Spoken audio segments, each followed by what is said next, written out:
But మీకున్న anticipation ఏంటి ఈ సిరీస్ మీద? అంటే హానెస్ట్‌లీ నేను ఒక ప్రాజెక్ట్ చేసినప్పుడు I really do not think like that. అది ఓకే. ఎట్లా ఓకే. వస్తది అది.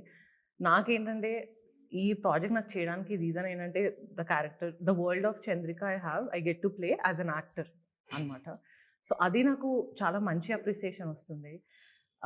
That's itself is what I'm looking forward అనమాట. ఇంకా నేను ప్రాజెక్ట్ ఎలా తీసుకుంటా అదంతా it's not in my control కాబట్టి I try to avoid that thought process. So అంతే, దట్స్ దట్. ఓకే. బట్ మీకొచ్చిన అప్రిసియేషన్ ఏంటి? నాకు యాక్చు సీజన్ 1 తర్వాత గాని, సీజన్ 2 నాకు తర్వాత గాని? యాక్చువల్లీ సీజన్ 1కి చాలా మంచి అప్రిసియేషన్ వచ్చింది. ఓకే. నేను I not very well aware that నా పార్ట్ ఏంటి దీంట్లో అనేది నాకు చాలా బాగా తెలుసు. సో నేను అది ఎక్స్‌పెక్ట్ చేయలేదు. అంటే నాట్ లైక్ బ్లోన్ అవే అట్లా ఏం కాదు కానీ చాలా మంచి పేరు వచ్చింది. People wanted to see me more. That's a really good compliment. Chandrika actually మేము వేరే చంద్రిక అనేది మేము అసలు ఏ క్యాంపెయిన్ చేయలేదు. అది జనాల నుంచి వచ్చిన క్వెషనే అది.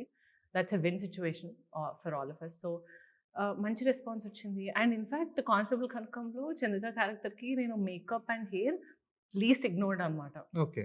సో సర్లే లైట్ ఎండలో చేసాం అదంతా. Though people told me I look the best in this project. So that's again అలా కొంచెం అట్లా మరి అట్లా కాదు. సో ఇలాంటి మంచి ప్లస్ పాయింట్స్ ఉన్నాయి. మంచి జనాలకు నచ్చడం. I think that's very hard nowadays to interest people in any way possible. So yes. Okay.